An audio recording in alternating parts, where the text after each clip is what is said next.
Hey everybody, welcome to How the Sausage is Made with Chris Cosentino, where I talk with chefs, restaurateurs, athletes, philanthropists, and pretty much anybody that inspires me. We look below the surface, behind the curtain, and dig deep into how these people got to where they are today. Wins, losses, and everything in between. Hey everybody, I am very excited because today I have Chef Brad Mathews from Bar Le Cote. I love Bar Le Cote. I love the feeling of the room, the food. And it's kind of crazy because we met, Brad and I, through social media and through people.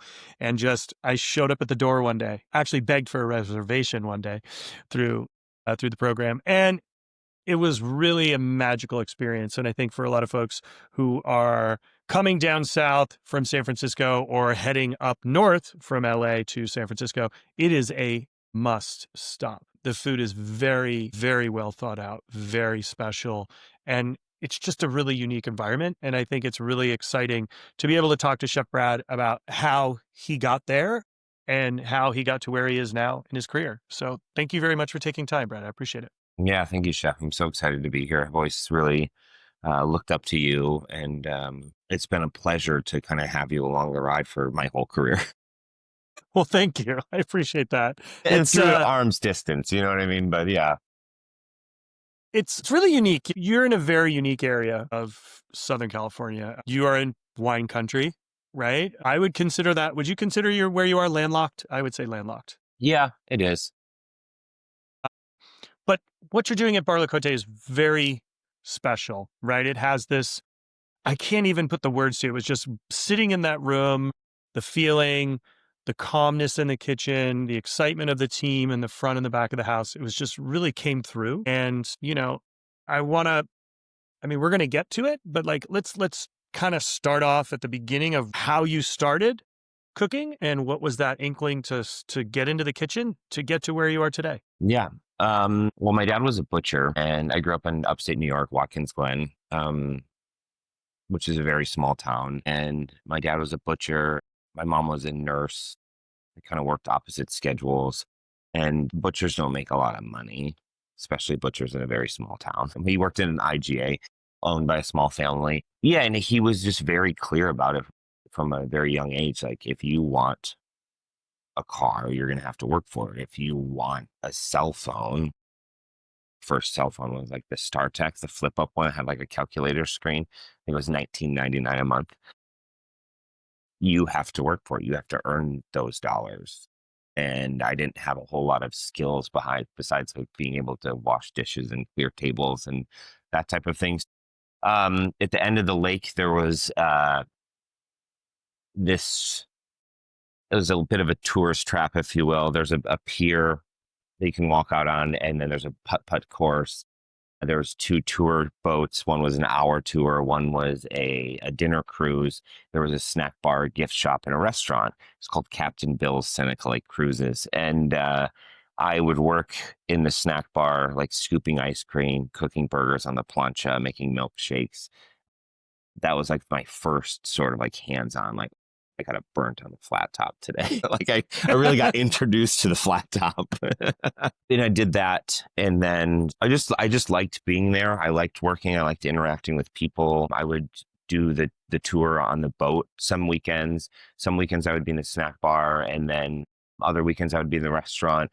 And so it's a little bit of like a utility knife for him for the scheduling, which was great for him looking back on it now. Like, I would have loved to have that guy. But it was cool because I could spend 6 or 8 hours a day on the lake, or I could then go into the restaurant and I could be in the restaurant.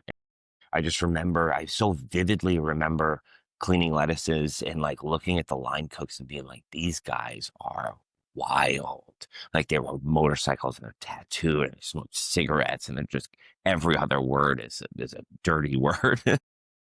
And I was so intimidated. And there was a girl that I knew who lived on the same block as I did, and she was a senior in high school. And I think I was probably I was in middle school. I don't know exactly what it was, but she was like the safe place because I knew her outside of the restaurant, outside of the business. Like, she was like my friend. It was just cool. The energy was great. I love the energies of restaurants. I've always been very influenced by the energy of restaurants. And then as I got older, there was a restaurant called Just a Taste that was in Ithaca, and one of my best friends, his brother-in-law, essentially like the chef de cuisine there and had worked there for a long time. The gal's name was Jen Irwin. Just a Taste was very transformative in a way. It was a tapas bar, 12 tables outside, 12 tables inside. And in the summertime, they would have 3 line cooks. In the wintertime, they would have 2 line cooks. They had this cool sort of like wine program where you could do a flight of wine. They had like a little wine draft system that was cool. And the menu changed all the time.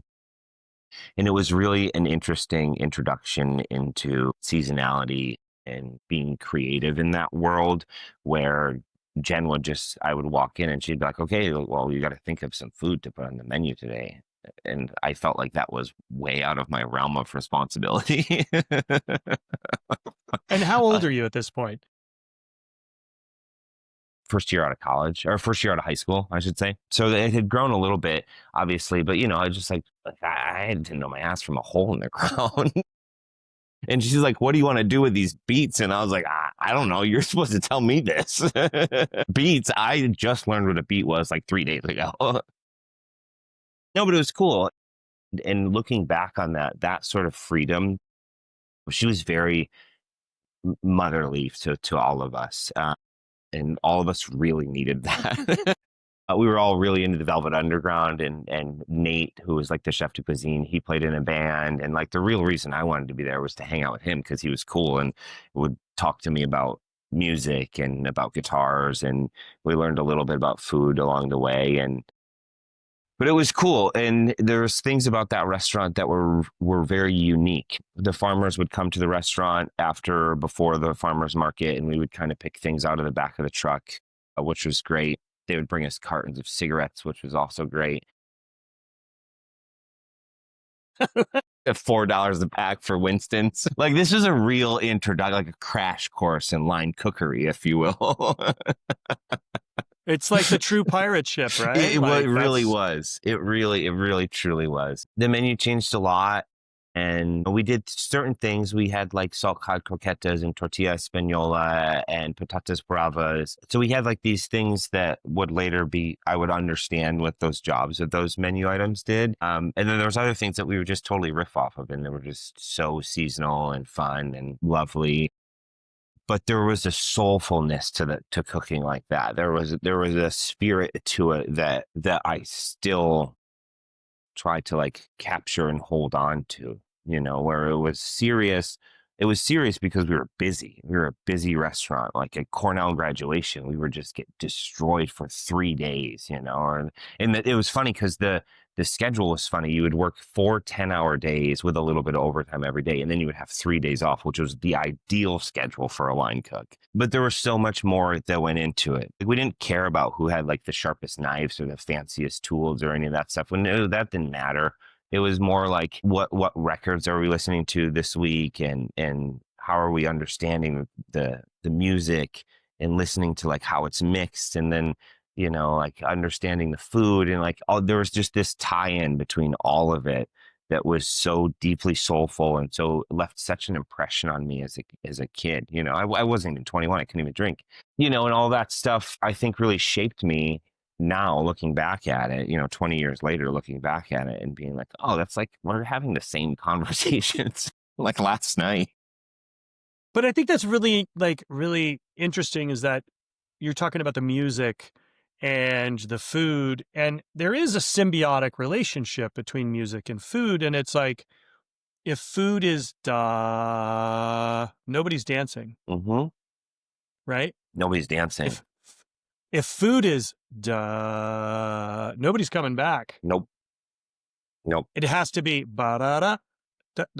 You got to have beat and ebb and flow. And I think there's highs and lows and acid and crunch and umami and pungent and salty and sour. All those things are part of the food, mix. but part of the mix, right? And I think that's what's really interesting about what you're saying, because music and food go hand in hand. What music you play in the dining room, the feel of your guests, being able to switch that music at a moment's notice because you see the dining room changes a little bit, right? Yeah, our playlists are very dynamic, from the 5:30 playlist to the 8 o'clock playlist. Yeah, and they have to be, They right? have to be. You got to get the team jazzed up early. You kind of a little bit softer at 5:30, and then it gets a little revved up a little bit later, and then maybe you tone it down. Yeah.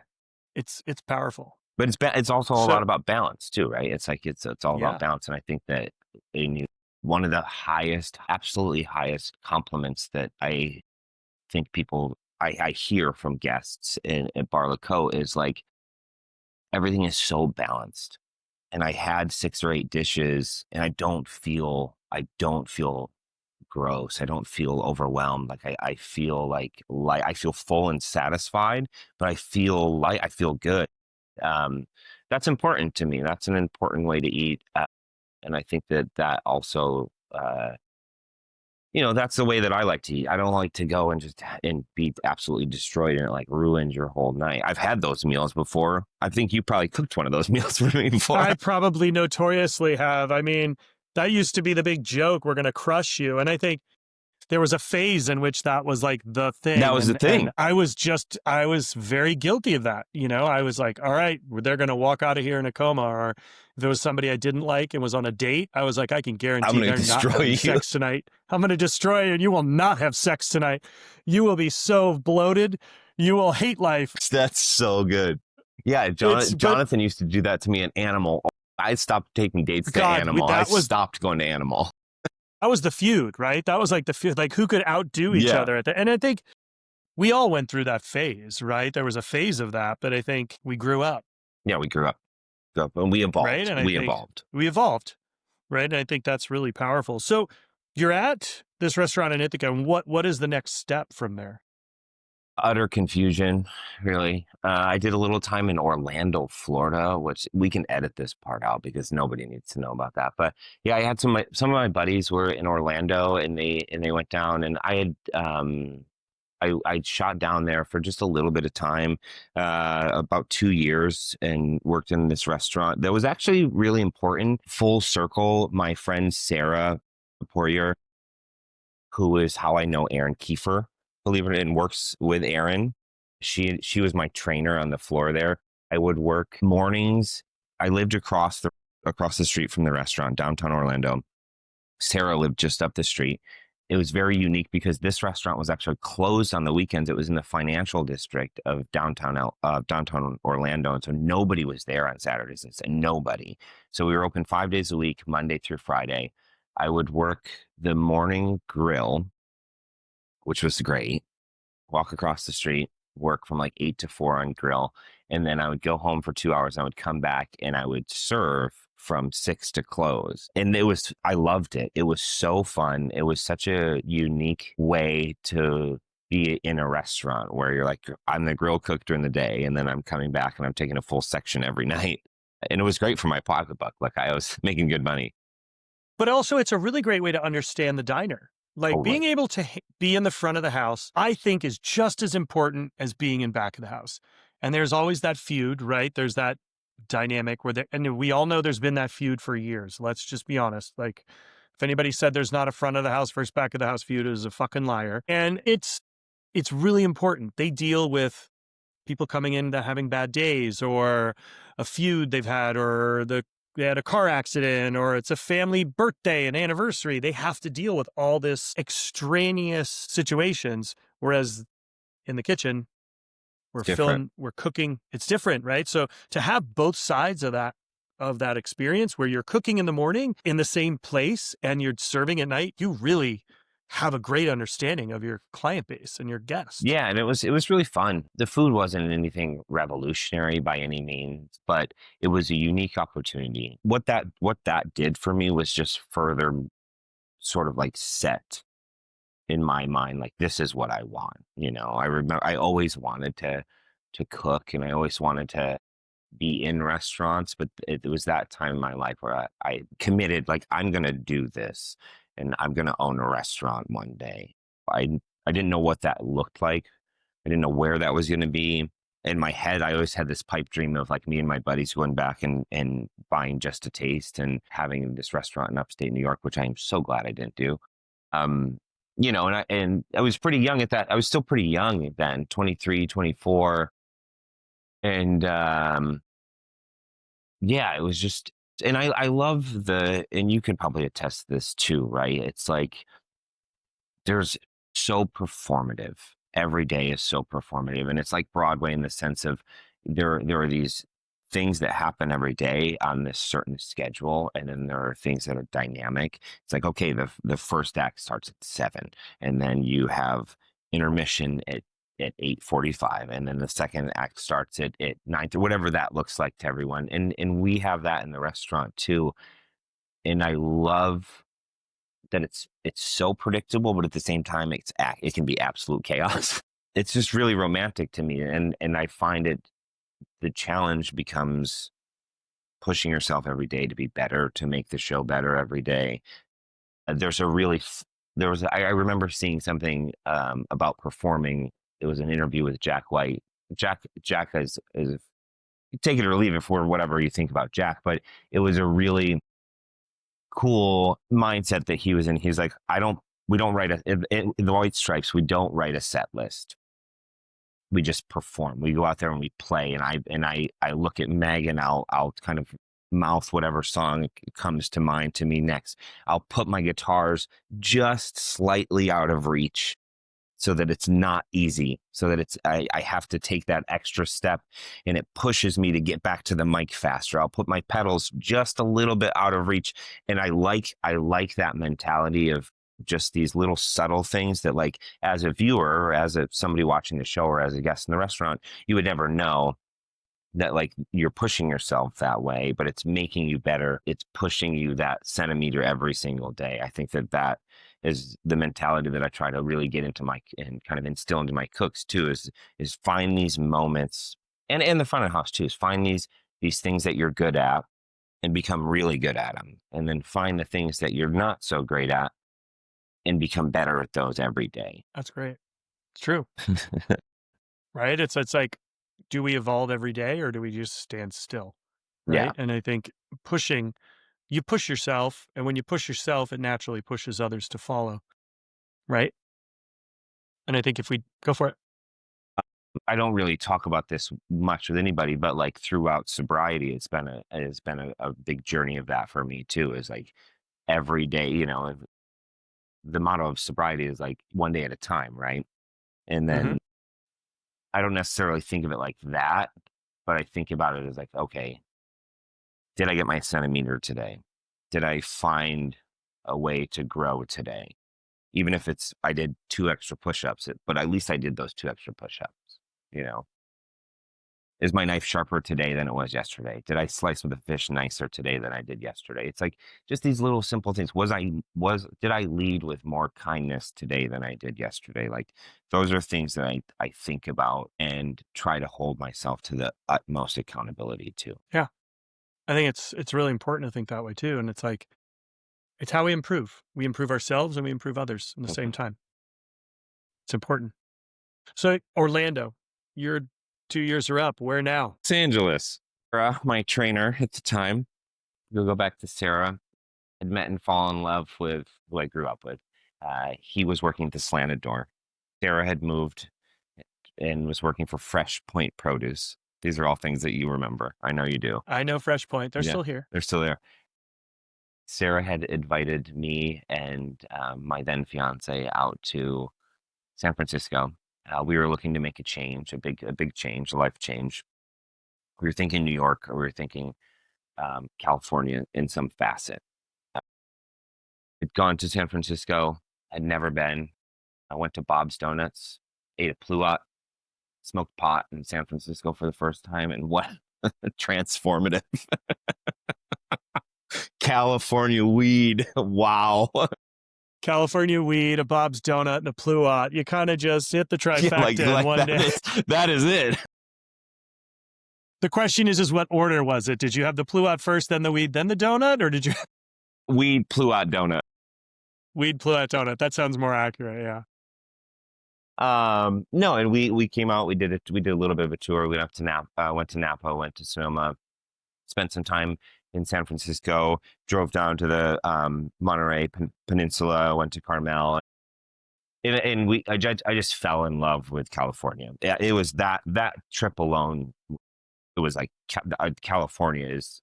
I felt so drawn to this land because like California is huge, and you.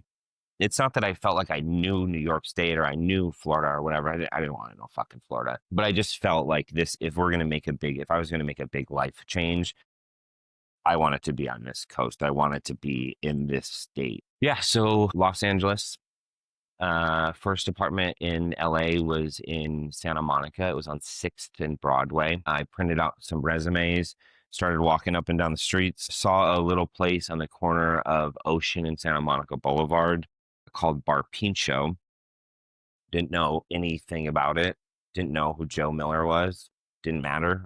I just knew that the menu was familiar enough to me that I felt confident that I could cook it. Like they had tortilla, they had croquetas, they had some things that I recognized. And I was like, oh, cool. There's so much new, like there's so much new stuff happening. I feel like I could survive here. But if you know Joe. Yeah.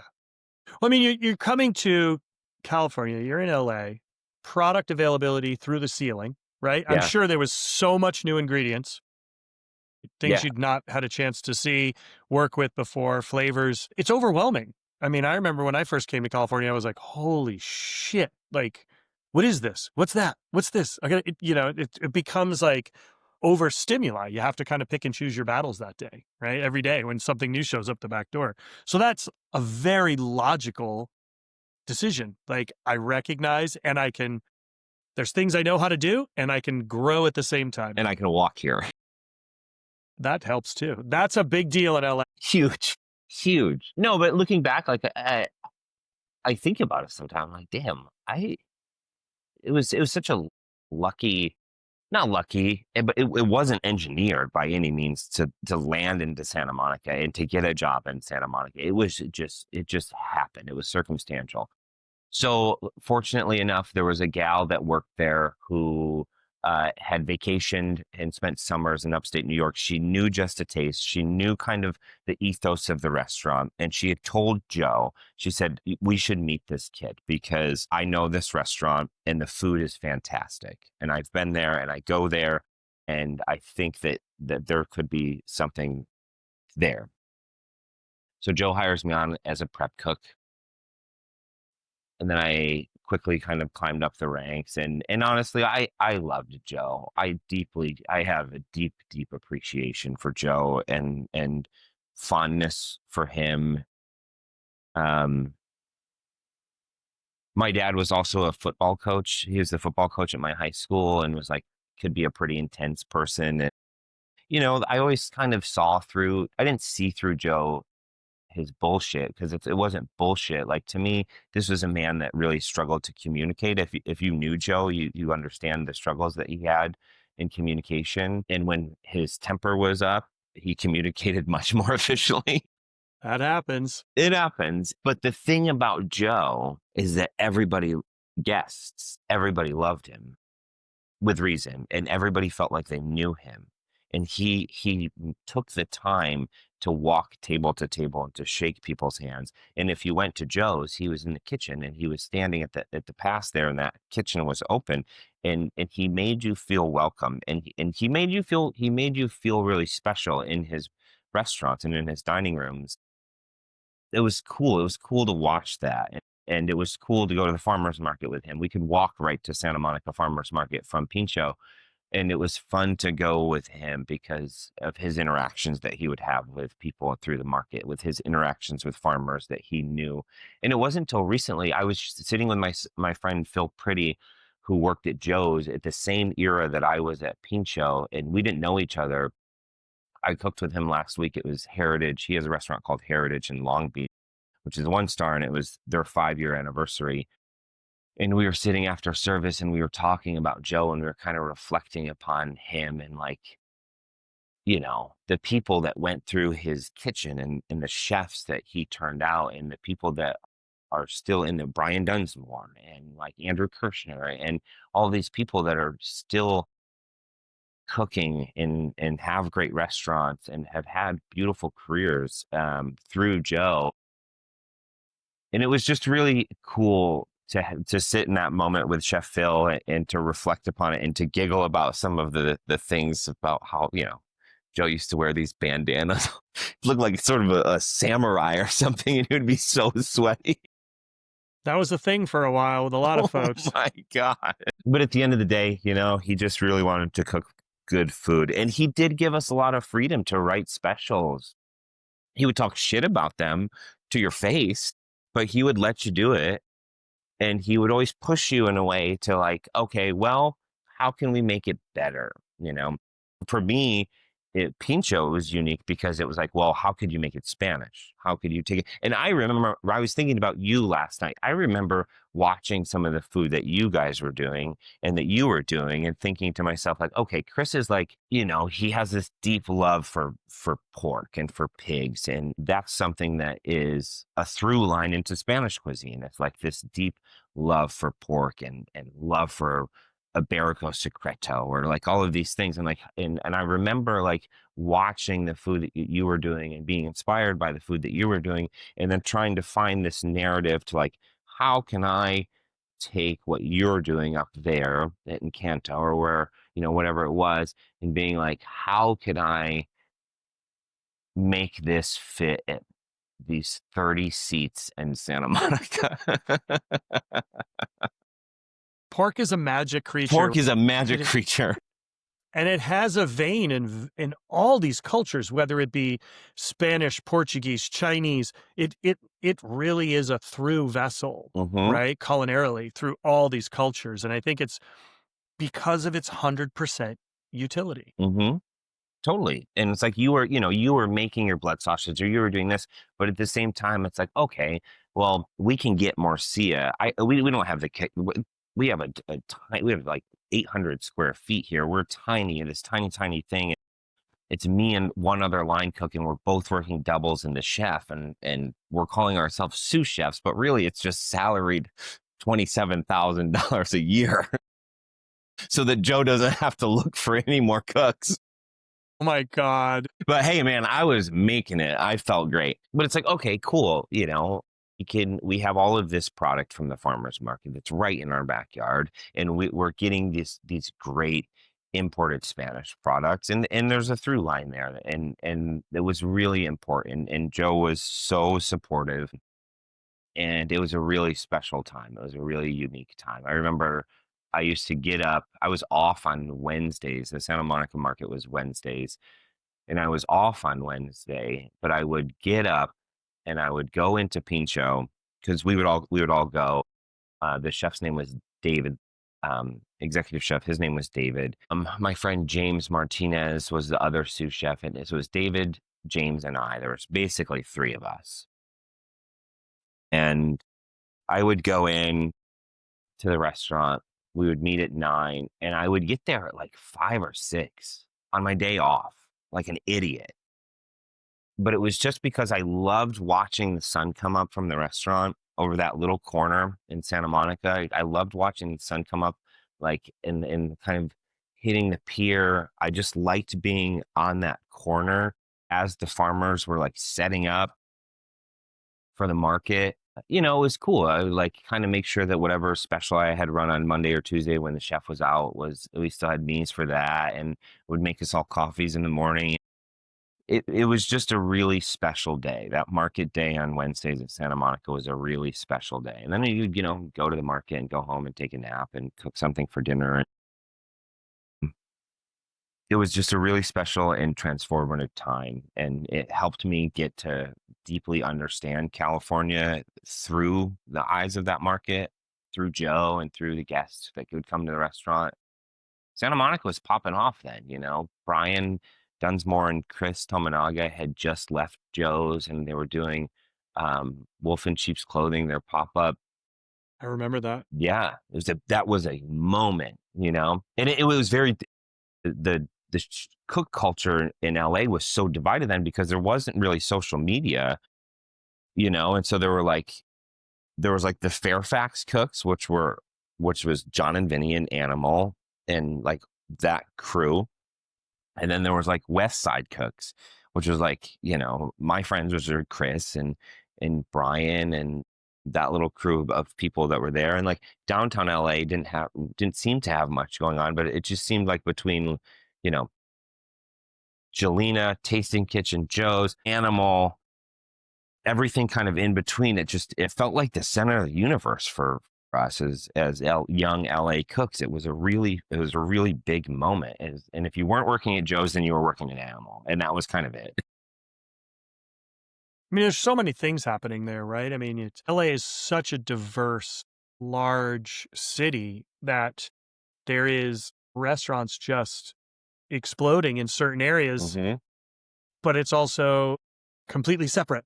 Mm-hmm. It's like you're in your own bubble, like you're in your own community. And I think it's really interesting, right? Like, I remember when they opened, when Brian went and did the pop-up and the chaos that came along with it. But it was electric. The energy, it was amazing. It was electric. Oh, yeah. I mean, it was like an explosion. It was an explosion. Literally, yeah. And I think that was so amazing what they were able to. Yeah, it was like somebody had just ripped the roof off of the creative energy of a whole generation. It was like Wolf in Sheep's Clothing. I felt like it truly did that. It was just like, it was those two. And Brian is one of my best friends, and I love him so deeply. And his food has just gotten better and better and better and better. And Dunsmore is just this beautiful culmination of everything he has worked for, from the cooks to the feel of the room to you just look at the kitchen and it's like all of his knives there. And you're just like, that's his career. It is his career on that knife magnet. And it is so elegant and it is so fucking relentless. And to be able to do that, it takes a very unique vision. And Brian has always been able to be himself and Oh, yeah. nothing else. Well, I think that's what's interesting. Like, but you're doing the same thing. Thank you. I think you're being you. And I think that's what's really important is that you've forged your own path through going to these different experiences along the way. Mm-hmm. It's not been, you're not copying anybody. You're being yourself. You're cooking the food that's important, that's of time and place. And, and that comes through. As a chef, I'm always asked the same question. What's your secret to making a restaurant quality dish at home? It's not just the ingredients, it's how you bring them to life. And it starts with the right tools.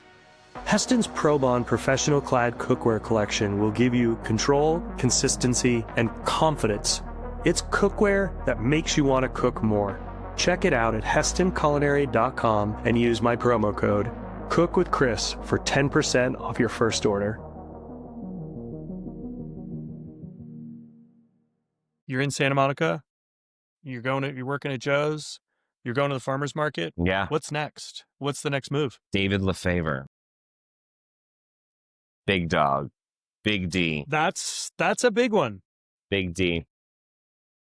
I mean, the chef, when I was at Pinchot, James Martinez was a friend of mine. He was a friend of Jonathan Whitener, who was the CDC at Animal at this era.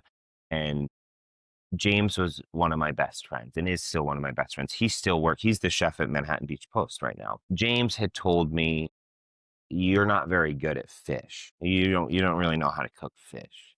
And I took deep offense to that because it was so fucking true. Sometimes it hurts to hear the truth. Yeah. Right? Yeah. And my friend Crystal was a chef recruiter. She was dating Chris Tominaga at the time. And Crystal and I were kind of talking about I just felt like something was new. I was looking for something new. I'd been with Joe for like 4 or 5 years at this point. And it's not that I felt like, 4 or 5 years at Pinchot just felt like I had kind of done my time and was like ready to look for something new. James called me out. We call him Drama. Drama had called me out and he was like, you don't know how to cook fish. Fuck, you're right. And I had heard about Fishing with Dynamite, this little 30-seat fish seafood restaurant that David was opening in Manhattan Beach. I'd gotten an interview with David. I'd gone down I drove down to Manhattan Beach from Santa Monica, which felt like it felt like I was going to a whole different world. I'd never been to the South Bay. It's like Venice was as south as I went. Well, and that kind of gives you the truth of like the vastness of LA, Yeah, and the pockets and the neighborhoods and the dining scenes are so varied throughout that whole city. totally. It's literally 2 beach cities. It's like Venice, Marina, and then Manhattan. And you're like, I have never been here before. No, I remember going and sitting with David at Post. Post was a year or 2 old at this point, and we sat on a Saturday morning. And I remember I got there a little early, and I wore a tie, and I wore my nicest leather jacket. And I sat at one of the communal tables waiting for Chef, and he came in, and he did this thing where he walked in, and knowing David, like you know him and how I know him, he said hello to me, shook my hand, he said, "I'll be right with you." Post was a baby at this point, and I watched him walk through and shake every single person's hand, say hello to everybody, ask them how their day was going, and then he came and he sat with me. He got me a cup of coffee. We shared biscuits, the Post biscuits, Delicious, by the way, for delicious everybody. bacon cheddar Delicious. biscuits, maple butter, Magic. yeah. And we sat there for 3 hours. I sat there for 3 hours, and he said, "You know, I know you're applying for a sous chef job, and unfortunately, we don't have that where we have the staff that we need. But if you're willing to take a cook job, I can promise you that you won't regret it." And I believed him. I bought it. But I think there's something different to be said about that with David. Yeah, You know. you know, he's not gonna. Yeah, you just know. And David was like, if I had gotten a bachelor's through Joe, I got a doctorate through David. You know, it was everything. And I just Chef D was just everything.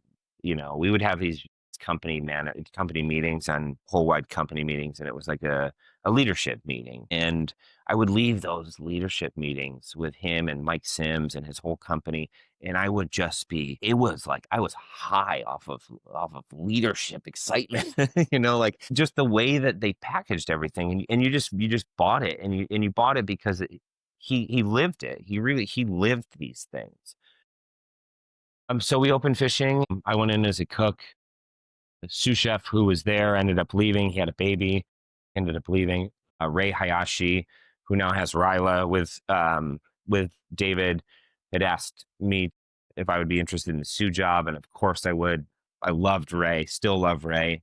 Text with Ray weekly, and Cynthia. Cynthia was a line cook for us at that time. She was the garmager cook. I just loved it. I just loved fishing. I loved the restaurant. I loved the space. I loved the playfulness of it all. I loved how opening that restaurant was so unique and fun. And I loved Chef David. I love Chef David. He's the best, and he's such a, again, watching him interact with guests, he would go out and he'd stand at that oyster bar and he would shuck oysters and he'd sing, and he would, you know, the playlist was fire, and he would talk to people. And, you know, on the busy nights, he wouldn't even come in the restaurant. He would just like stand on the corner, and guests would come walking. They would walk past fishing, and they would either come into fishing or they would go to Post. And he just kind of stood there and just like held court and just like shaking hands. And it was really impressive to watch. We bonded a lot. My uncle passed away almost the same day that Charlie Trotter had passed away. And I remember we were shooting the clam chowder for the Jonathan Gold review, and Chef D just knew something was off with me. And, you know, we were shooting, and he pulled me out front to the corner, and he's like, "What's up?" And I just broke down. I was like, "My uncle passed away today." And he was like, taught me how to eat crab legs, and he's just a really important person. And then David started crying because he was upset about Charlie passing away. And it's just like the two of us in our whites and on our aprons in the corner of Manhattan Avenue, just crying on each other. There's more to being a chef than just making delicious food.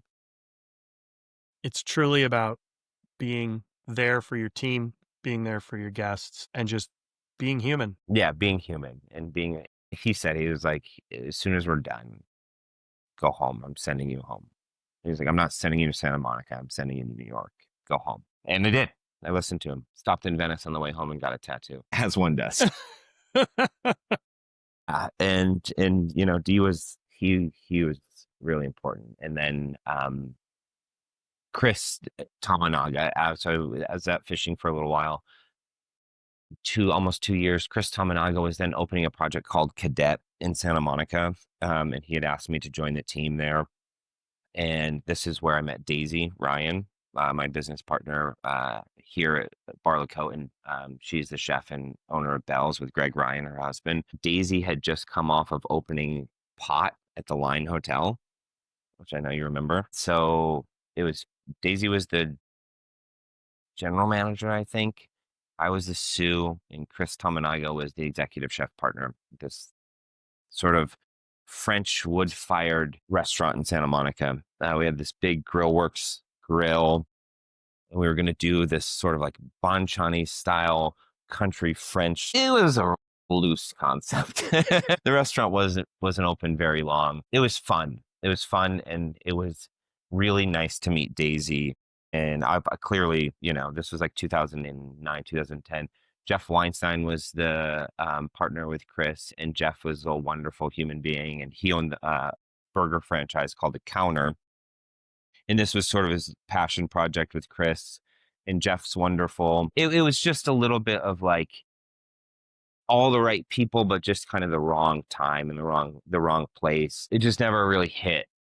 But the relationship with Jeff has been long lasting. We have a DM thread that is absolute fire. And obviously Daisy and Greg were probably the most meaningful relationship out of that, because, you know, we stayed in touch. I had left that restaurant about a year in and went back to work for David to help open the Arthur J, which is his steakhouse there. Had come back to open Arthur J with Chef D, and then would eventually leave and take the chef job at Fishing. After we got the Arthur J opening was really hard. For some reason, that opening was just hard. It was like it was burning through sous chefs. My friend Danny Walkett was the chef de cuisine, and it was just a really challenging opening. You know, I think David would attest to this too. And it's like getting people to come to a hip 30-seat seafood restaurant. Is oysters on the beach. Like, that's easy. That's easy. Getting people to change their steakhouse, that's a long-term investment. Yep. Steakhouses are set in a lot of people's minds, they're set in stone. Yeah, they're set. It's the same. Yeah, Ruth's Chris was right around the corner. Like, and people were just going there. So to turn that not only culinarily with staffing and what their thought concept of how to cook at a steakhouse, then your guest's perception of what a steakhouse should be, it's a real big feat. Yeah, it's a real big feat. To David, the king of consistency, you know, he just kept chipping away at it. And now I think Arthur J is probably one of the top, if not the top performing restaurant in his arsenal. Yeah, so was there, went back to Fishing as the chef, put in another few years with him there, and just learned a lot. Learned how to cook fish. Learned how to be consistent, learned how to be a leader, learned how to run a seafood restaurant that has 9 or 10 different proteins on the menu, learned how to run an oyster bar that has 14 or 15 different oysters. Then you're like, oh my God, what am I going to do with all these? How do I do this? And just the systems, the systems that David has in his restaurants, it's priceless. That education is priceless. And then took all of that information. Greg Ryan came a knocking through the DM thread. Hey, might be opening a seafood restaurant. You know, anybody looking for a job? And just send him back the emoji of the guy with the hand up. That's what I was hoping. When can you be here? It was January, February, before COVID. Wow. Yeah. Came up, had dinner at Bell's. Bell's was not a prefix at that time. They were just sort of an a la carte menu, just inside. Daisy and Greg, a couple other cooks, Emily Blackman on the floor. Steve, who's the sous chef there, who now is sort of an R&D chef for the company. It was a ghost ship. but it was, I walked into that space, and I stayed in touch with Daisy and Greg, and watched them as they had gone to Texas and had Henry and then moved back here, and thought that it was a really romantic notion that they were doing. And Bell's was just, it was great. It was the perfect size little restaurant. It was in a town with no stoplights. There was nothing else going on there. I liked that they had captured this sort of big fish in a small pond type of a thing.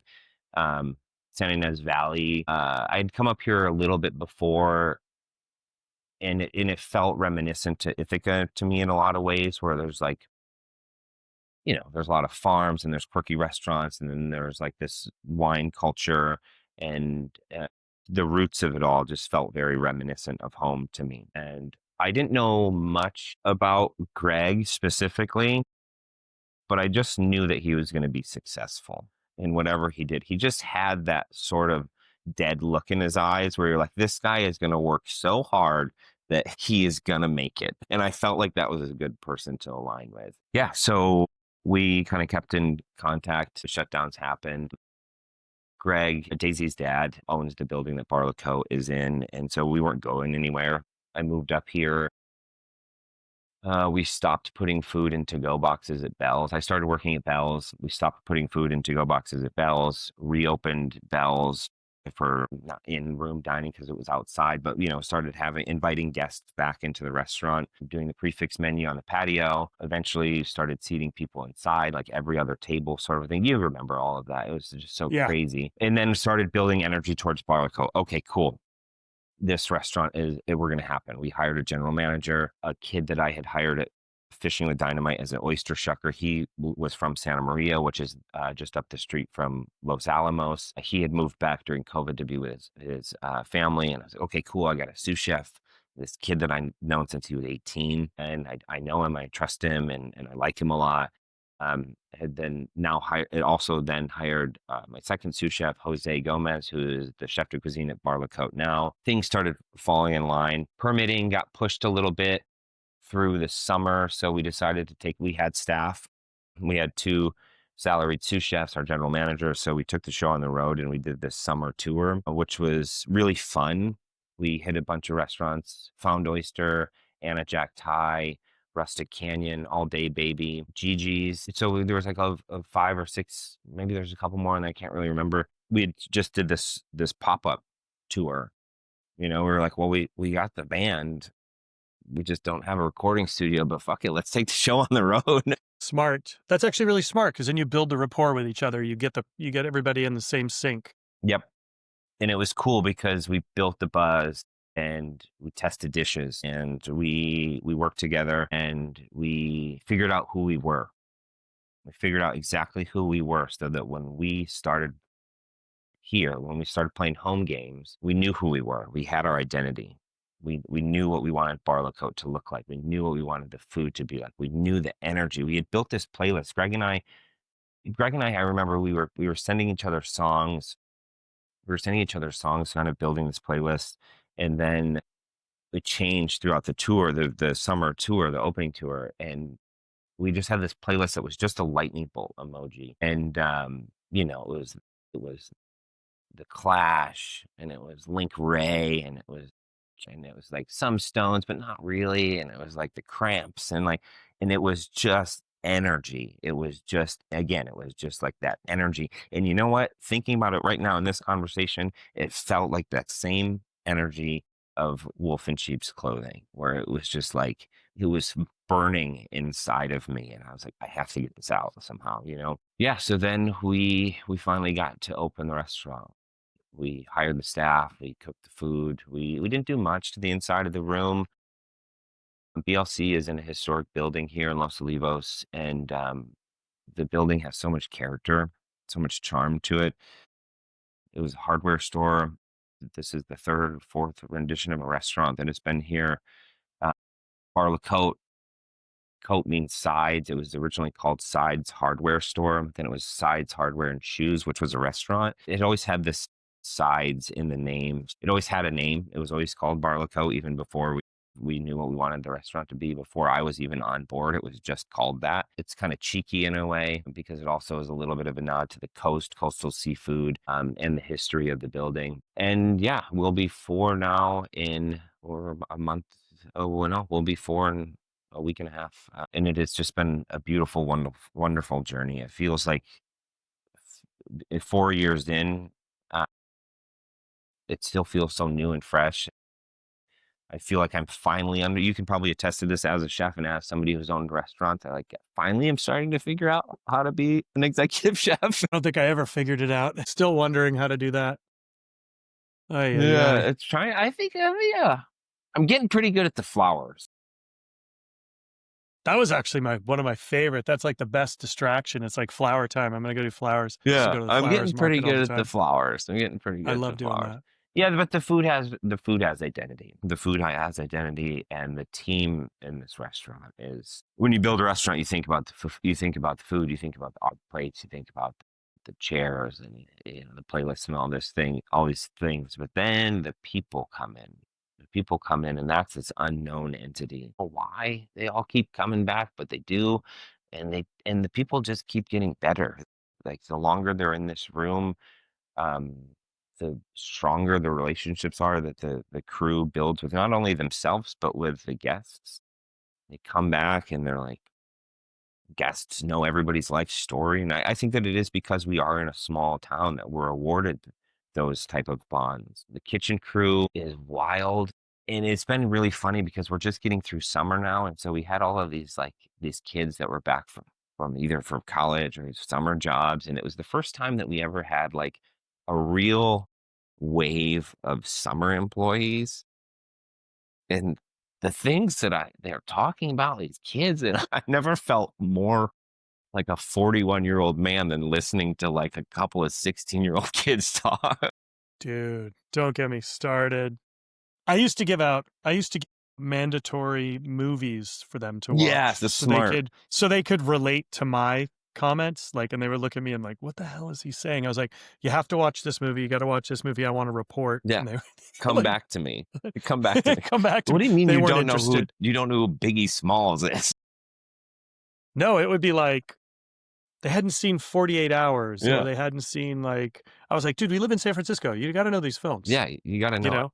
know? So You got to know it. that's been a really fun part of the culture of the restaurant this year, because it it has brought this sort of pureness to it all, right? And I'm like, oh man, that's what I was. That's all exactly what I was like. We had this kid that we hired this summer. He's as a dishwasher, or like a week into it, all of a sudden I'm watching him. The dish station is always spotless, spotless. The local kid, he's from Nipomo, and he wants to be a firefighter. He goes to college in San Diego, and he's just spending all of his time on oysters. He's just always on the oyster station, always on the oyster station. I looked at him one day. I was like, "Do you want to shuck oysters?" He's like, "Yeah, okay, easy. Let's do this." And it was just really fun to watch this sort of new injection of energy and life and spirit in the restaurant, and to see how that had an effect on everything, like it made things still serious, but also more playful and more pure. And like, I think that what that taught me was like, don't take everything so serious. Everything does not have to be so important. It has to be important, but like either it's better when you have this playful, spirited energy. The food is better. The food is better when it's like, When you're not tense, when when you're you're not not tense. stressed. Yeah, when you go to Yeah. the when you It's go, and it's hard to do that. right. It's hard to step back and look and say, "All right, breathe. Give them room to breathe. You give yourself room to breathe. Make it be fun for everyone." And I think that's hard when you have the pressures of it on you, but when you can do that, it makes everything better. And then you can the guests can feel it, the whole team feels it, The but it's a guests can hard thing see to it. do. The guests can Well, yeah. see it at this restaurant. They sit at the bar and they look directly into the kitchen. Somebody recently was like, "You know what the best part about eating at Bar Le Cote was? The food was delicious. I was sitting at the bar and I was watching your hotline, and your two hotline cooks, they couldn't even look at each other because they were they were joking about something and they couldn't even look at each other because every time they looked at each other, they would just start cracking up. Yeah. Yep.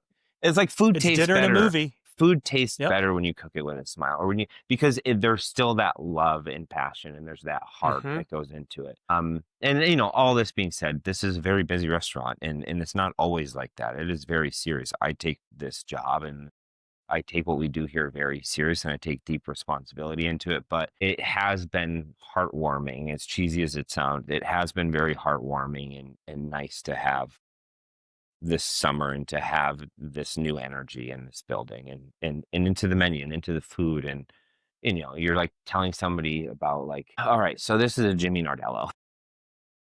Yeah. I mean, telling the stories and bringing levity to things goes a long way. Yeah, and you like watch their eyes light up with excitement. You're like, this is an oyster, and it's knocks person knocks back an oyster, and they're just like, whoa.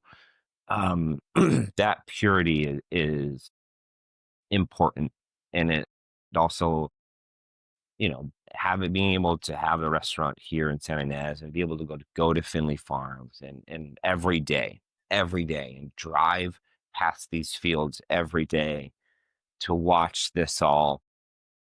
It's so poetic, and it's so lovely, and it's such a sense of place. And this valley, if you're paying attention, it tells you what to do.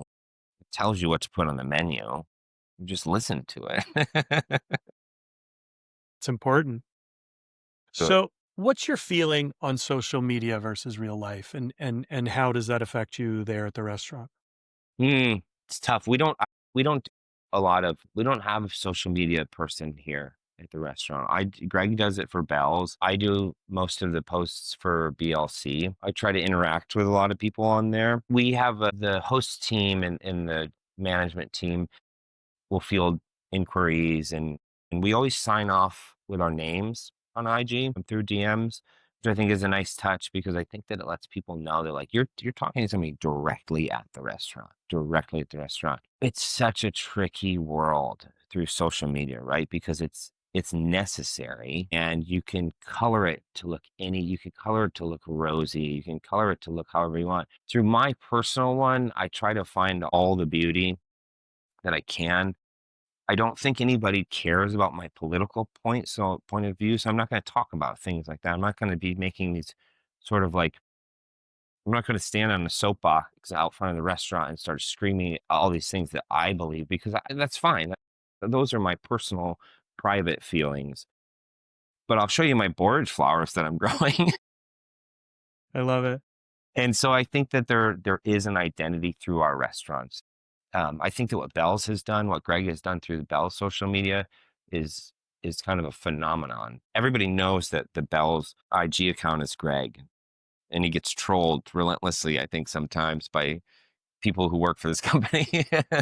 um, Wow. but it's cool because I think that people know it's him. I think that people know that when they tag Bar Le Cote, or when they send us something, they know that we're going to see that.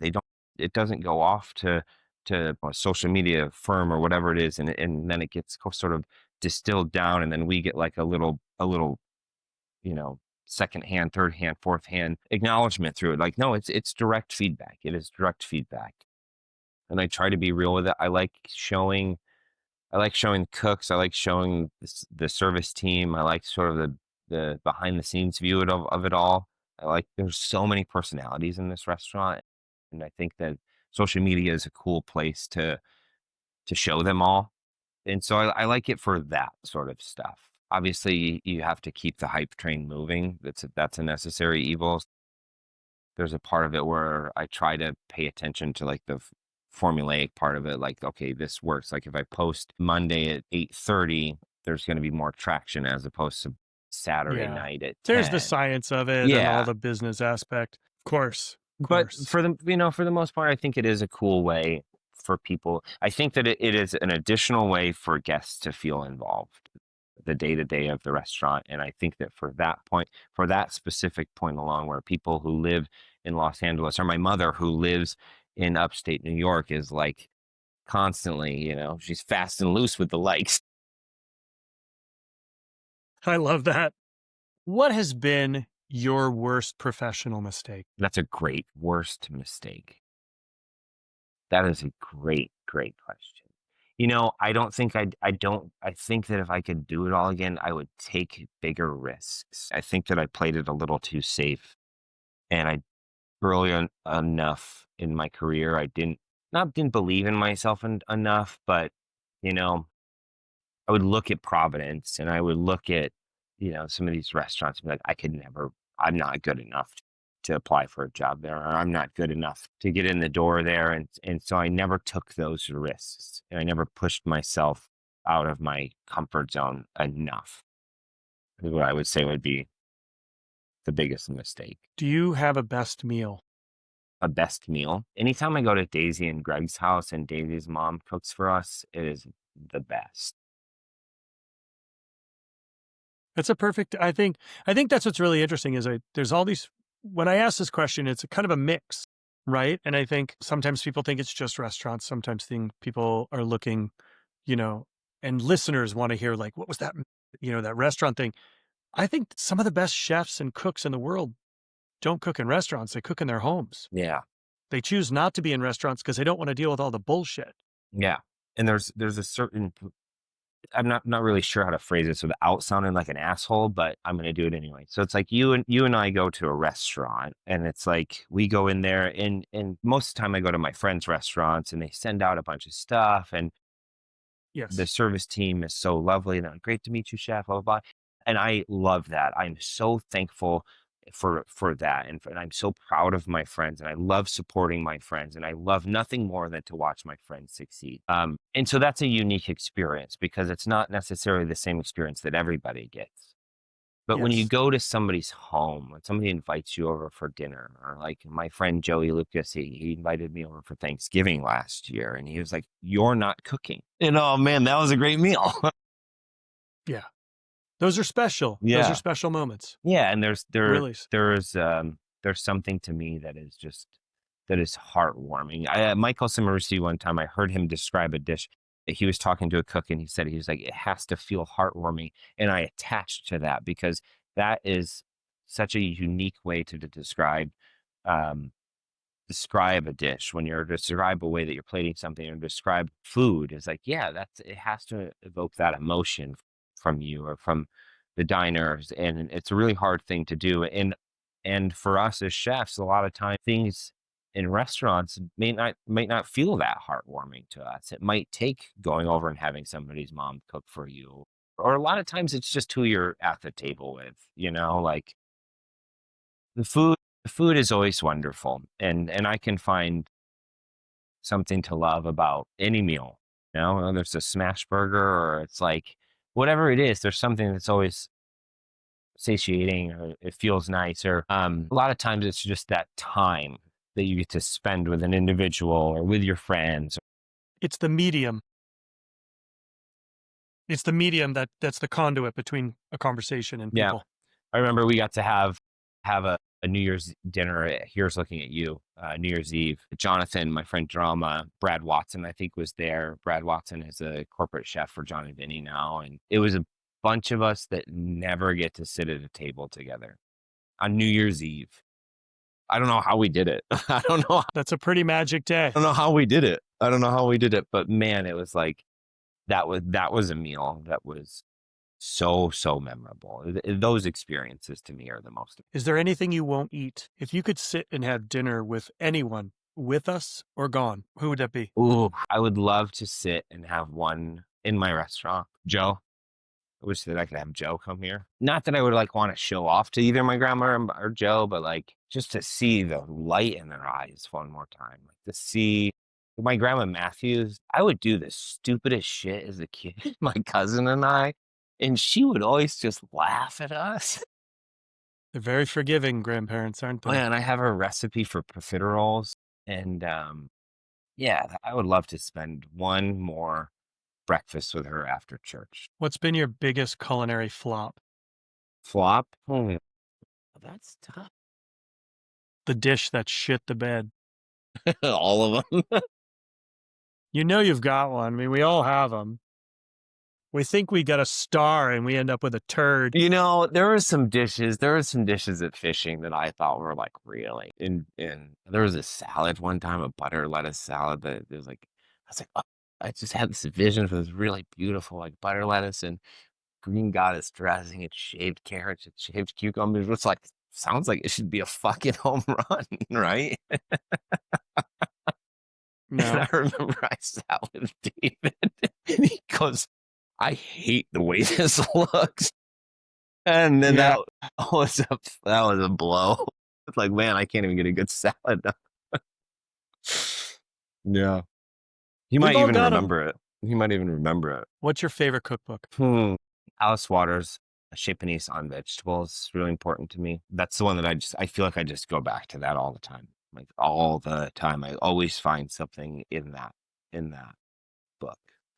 I think that it's really important to where I am currently in my career and in the valley here. And it's not even anything specific in it. It's just like what it all stands for. Like there's something I can go in that book and not even be and just like find something she said about a recipe about lemon curd. And it doesn't even have to do with the recipe itself. It could just be a statement that she makes about seasonality or about citrus or about acid or about salt, about seasoning. And then you're just like, boom, done.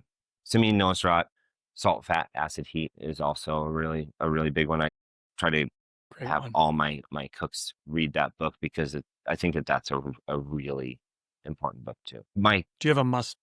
Go ahead. Go ahead. My Go. house is disgusting. Like if you walk, there's just piles of cookbooks. It kind of looks like what behind like yours are nicely organized. They're on a shelf. Mine are just stacked. Remember that scene in Ghostbusters in the library when there's just a stack of books? Oh yeah, it was like that for a while until we did this. But there's no a lot. human being would stack books like this. That's my apartment. Yeah. Do you have a must-have tool? Must-have kitchen tool? Sir. I got it from Jonathan at Japanese Knife Imports a long time ago. David roasted me once because I didn't have a slicer when we were opening fishing. And he's like, you're this deep in your career and you don't have a slicer. I don't even remember what it is at this point. I've had it for so long. Jonathan could tell you immediately, I'm sure. But that knife is like, I just love that knife. And like, it just feels so, I use it the most. I don't really even use a chef knife. I don't have to luckily it's just because of what my role is like I just slice a lot of fish and portion a lot of fish, and that thing is just with me all the time. It just has the handle on it is worn so wonderfully, and years of oiling it and sharpening it and getting to know it, and that's the one. What makes you happy as a chef? My team, Flowers, my team, my chef de cuisine, Jose. I love him with my whole heart. He makes me smile every day. But my team makes me really happy. Watching them succeed, watching them try new things, watching them go from station to station to station. Whether they want to be a chef or they're culinarians or they just need some cash or whatever it is, it's just like they really make me happy. They make me deeply, deeply satisfied. The responsibility of being their leader and everything that goes into it. They are everything. All right, are you ready? Mm-hmm. Coffee or tea? Coffee.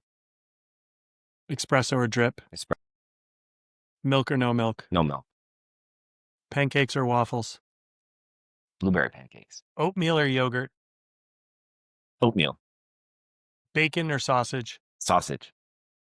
Chicken or duck? Chicken. Quail or squab? Quail. Beef or pork? Hot dog, hamburger? Hamburger. Ketchup, mustard? Mustard. Whole grain or Dijon? Whole grain. French fries, onion rings? French fries. Taco, burrito? Taco. Pasta, noodles? Noodles. Ravioli, dumplings? Dumplings. Raw oysters, raw clams? Oysters. Lobster, crab? What type of crab? Ooh. Tricky. Blue crab. Sea urchin, caviar? Caviar. Black or white truffles? Meatballs or sausage? Sausage. Pizza style? Ooh. New York. Dessert or cheese? Cheese. Ice cream, soft serve, gelato, sorbet? Ice cream. Cup or a cone? Sugar cone or styrofoam? Do you like chocolate or fruit? Interesting question. Since I quit drinking, I have an incredible sweet tooth, and I am a fiend for chocolate. Bitter or milk? Bitter. Chocolate. Honey or maple syrup? Maple syrup. Favorite candy? Swedish fish. Dry aged or not? Not. See, that's so the gummy situation, to dry age or to not dry age one gummies is a very big question in my book. Texturally, it changes them dramatically, right? It does. And I think slightly dried is like there's like a partially dried. Yes. Because if you get them and they're just not right. What's guilty pleasure? What's your guilty pleasure? Kings of Leon. They just played up here. You missed them. What would be your last meal? A last meal would be beautiful food, seafood, beautiful food, seafood. Doesn't matter what it was. Definitely caviar, definitely some champagne, a cigarette, and my best. I love it. So, Brad, if people want to find you on social media and find the restaurant on social media, you want to share those with us, please? Yeah, at Bar Le Cote, BARLECOTE, and then mine is at A Butcher's Son, ABUTCHERSSON. Folks, you have to go to the restaurant. It is a must. It is delicious. Brad's always there. It's always fun. You can even see him fancily dressed up in some fancy denim recently. He was doing his modeling stint. You want to go check that out? He thought I wouldn't bring that up, but I was, and I can't not. I really was hoping that we got so far. We got so far through this. I'm never going to throw you. You knew I had to throw you under the bus for that one. Rhinestone Cowboy out there cooking. You know it. It was very fun to see that. But folks, seriously, it is a definite must stop. The food's delicious. The hospitality is incredible. Brad, thank you so much for taking time out of your schedule. I know you're busy. Always I know it's your day off, and this is not always things you want to do on your day off. You kind of need a break. So I really appreciate it. Appreciate you. Thank you for all the inspiration throughout the years. I was thinking about you last night, and you have always, and as far as California cuisine and soulful, really beautiful food, I have always looked to you. That's the truth. Thank you. I really appreciate that. Cheers, Chef. All right, everybody. Thanks for listening, and make sure you share it with a bunch of your friends, like, subscribe, all that other happy horse shit, because, we want people to hear what's going on out there in the world. Cheers. Thanks for listening to How the Sausage is Made. If you've liked what you've heard today, please make sure to like and subscribe, and don't be afraid to tell your friends about it.